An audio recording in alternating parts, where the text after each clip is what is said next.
In Unity, getting the position of the mouse on the screen is relatively straightforward. Just use the mouse position property of the input class and you'll get the pixel coordinates of the cursor.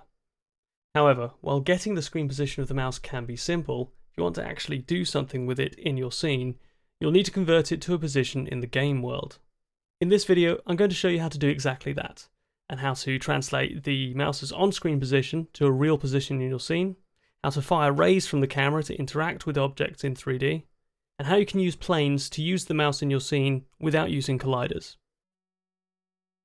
So the first thing I need to do to convert the mouse's screen position to a world position is to get the screen position in the first place.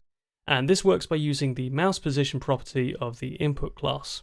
So in this scene I have a sphere and I have a script on that sphere. And I'm going to add a public vector3 called screen position. And then I'm going to set the screen position to Input.mousePosition. Save that. And what you'll see here is when this is running, you'll see that Input.mousePosition is a pixel value from the bottom left of the screen that is the position of the cursor.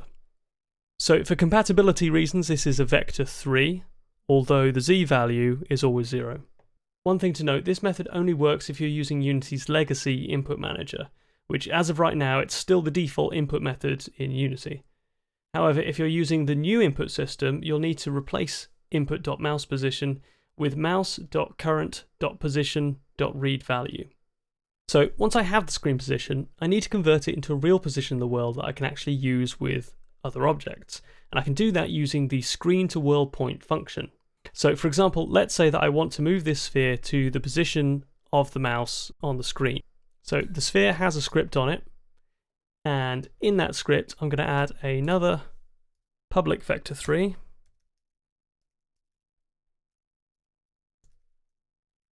called world position. I'm going to set the transform position of this object, so this is the sphere, to world position. And then in between those two things, I'm going to set the world position using screen world to point. So I'm going to do that by setting world position to camera.main and then .screen to world point and pass in screen position. So let's go back and test that, except that it doesn't work. So what's happening is the screen to world point function uses the z value of the vector3 that you pass in for depth, except that it has no depth, which is a problem for two reasons. So one, it means that the object doesn't move at all, and this is because when you're using a perspective camera, and the frustum of the camera starts at the origin of the camera's object, then at that point at the origin, a position in the top left is, as far as the camera is concerned, the same position as the top right. It's here.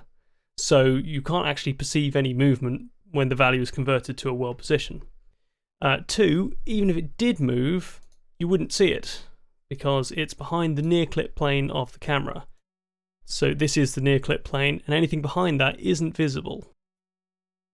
To fix it, all I need to do is add a depth value to the screen position before passing it in to the screen to world point function. So back in the script, I'm going to type screen position .z equals and then pass in a value.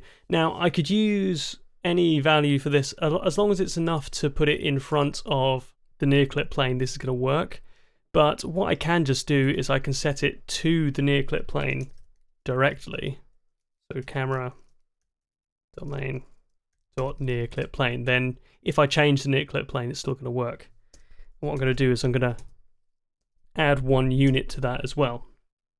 The reason I've given it an extra unit of depth is because if it's just on the near clip plane, then half of it will still be behind it and will still be cut off. So giving it an extra unit just puts it just in front. And now if I test it, the object should follow the mouse's position just in front of the camera. So this technique can be useful when you want the mouse to occupy a space in the world. For example, if you want another object to face where the mouse is or to follow it around, like in this example. However, if you actually want to interact with the world using the mouse, such as to select an object or to find where the mouse is pointing, you'll need to use a different function, which is screen point to ray.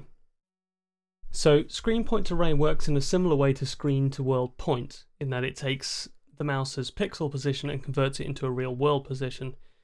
How it's different, however, is that instead of returning a vector 3 position, it returns a ray, which can be used with a raycast function to check collisions against other objects, which you could then use to find a position against a wall or the floor, or you could use it to select objects by getting a reference to them through their colliders.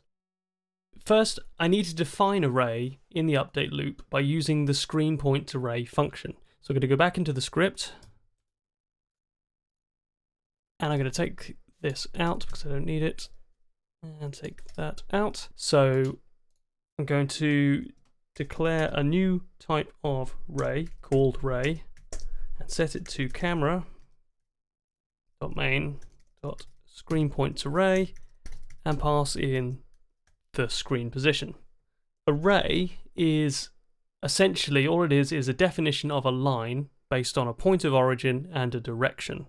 So when you use this function, when you use screen point to ray, you're setting this to be a particular direction from a particular point, which in this case, if we look at the camera, is from the near clip plane, wherever the mouse was, in the direction of the frustum. So if your mouse is up here in the top left, then the point of origin is also up here in the top left, and the direction of the ray is out along the direction of its frustum, depending on the field of view, or whether it's a perspective or orthographic camera. So if you have an orthographic camera, then it will still start from the same position, but it'll just go straight forward.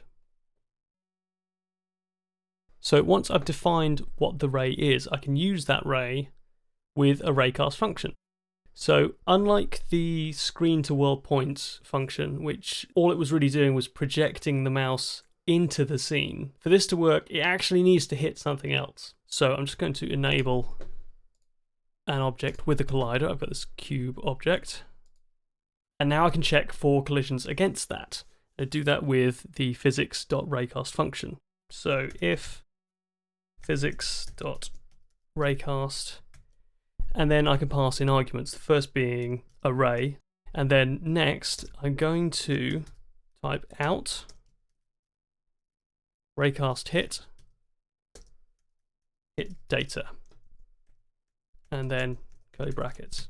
So raycast hit is a data type that will contain information about the hit, and then I'm going to use the hit data to set the world position. So world position equals hit data dot point. So this is the position in the world where the hit happened, and I'm going to save that and go back into Unity to test it. So what's happening here is a raycast hit against the cube, and if it hits the cube, it's going to move the sphere to the position of the hit. Except that it doesn't work, and the sphere just flies towards the camera in an annoying way. So this happens because the sphere has a collider on it too. The easy way to fix this is to just turn off the collider, which works, but realistically there will be other colliders in your game that you may want to ignore when doing this. So a different solution is to exclude certain layers and just ignore them using a layer mask. What's a layer mask? A layer mask is an integer value that identifies multiple layers to include or exclude when using a raycast function. The easiest way to use one is to simply add a public layer mask. Public layer mask layers to hit, and then back in Unity I can choose the layers I do want it to hit. So I could choose that it only hits the cube layer, or I could choose that it hits everything except the sphere. Then if I go back into the script, I can pass that layer mask value into the raycast function. Now, Before I do this, some of the overload methods of the raycast function allow you to pass in a layer mask value, which is helpful. However, be careful when you do this. If you add it on to the existing function, exactly like I'm about to do, sometimes the pattern of arguments that Visual Studio likes to show you makes it look like you're entering the layer mask next, when really it's a different overload. So if you've done this, if you do if physics.raycast raycast hit, and then you think, oh, I'd like to filter some of those please with a layer mask, and you go to add another argument, you could be fooled into thinking that layer mask is the next argument, when really, if I actually add layers to hit, I'm actually using a different overload, overload 6, which is array raycast hit, because that's the pattern of the first two arguments I've entered, and then max distance. But it doesn't show an error, because a layer mask is just an integer value. It's just being used in a different way. So as far as Unity is concerned, I've put in my ray, I've put in my raycast hit value, and a really weird value for max distance. But what does it care? It's going to do it anyway. But what will happen is I will not get the behavior I think I'm going to get. Instead, the same problem will happen, and it doesn't matter what I do here, it's not going to fix it. Now, this is a very specific issue to have, but if it does catch you out, it can be very frustrating. So if you do want to use a layer mask with a raycast hit value as well, the third argument is max distance. So we'll put in 100 units. And then the last argument is layers to hit. And now back in Unity, this will work as expected.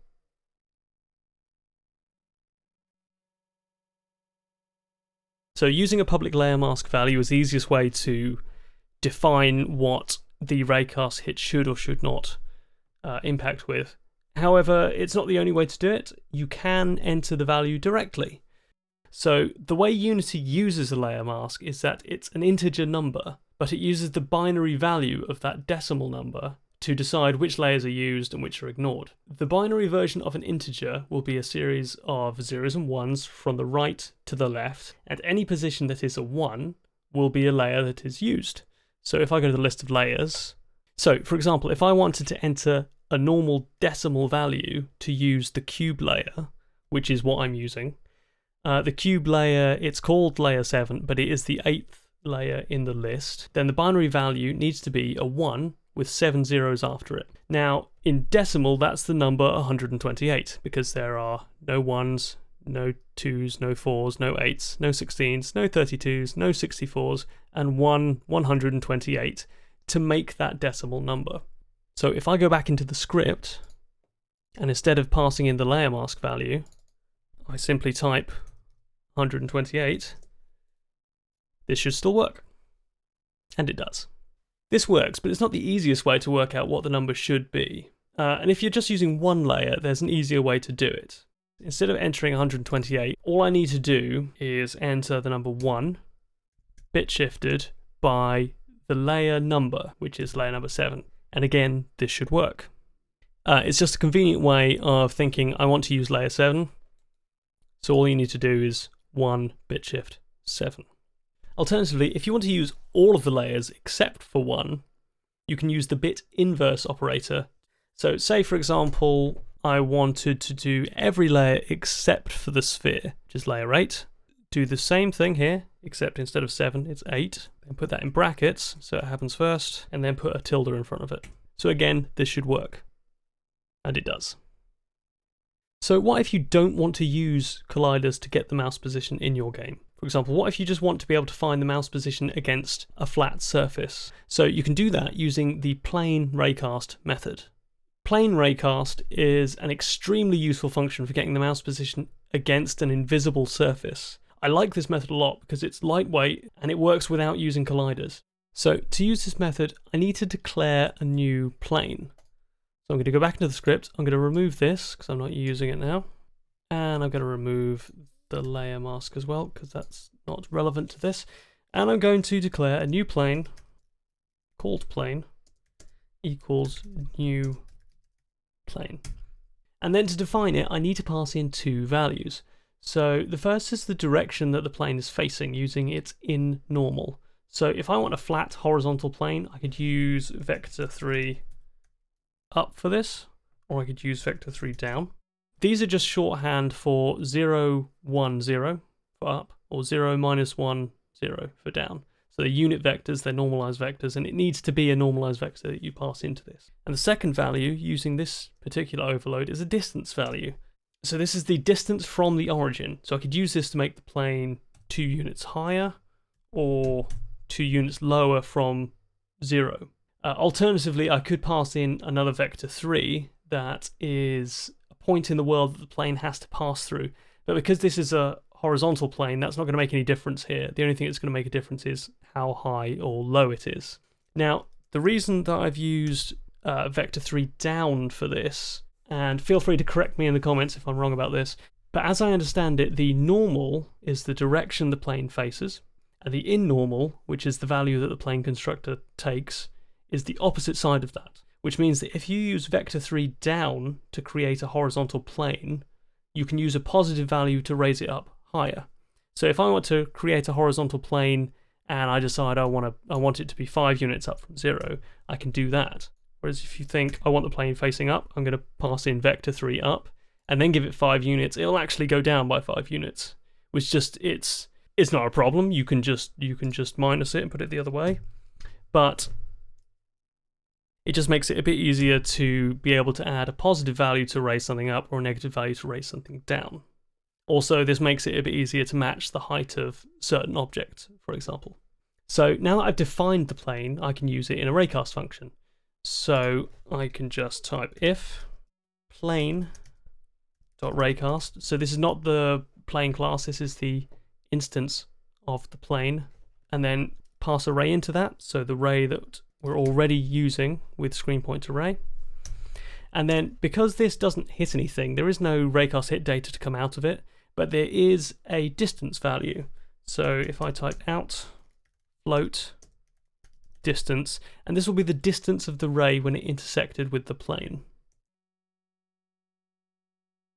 I'm going to set world position equals ray.getPoint, pass distance in, and that should give me the position on the plane in the world where that impact happened. Now back in Unity, what should happen is the sphere will move along a infinite flat plane without using any colliders, which it does. And this can be really useful for strategy games, simulation games, that kind of thing. Anything when you're going to be using the mouse to place objects or plot positions, but you don't necessarily want to do that against real objects using colliders. This method's great for that. It's very easy to do, and you don't have to mess around with things like layer masks to ignore certain objects. So there you go. There are 3 methods for translating the mouse position on the screen to a world position that you can use in your game. If you found this video useful, click the like button to let me know.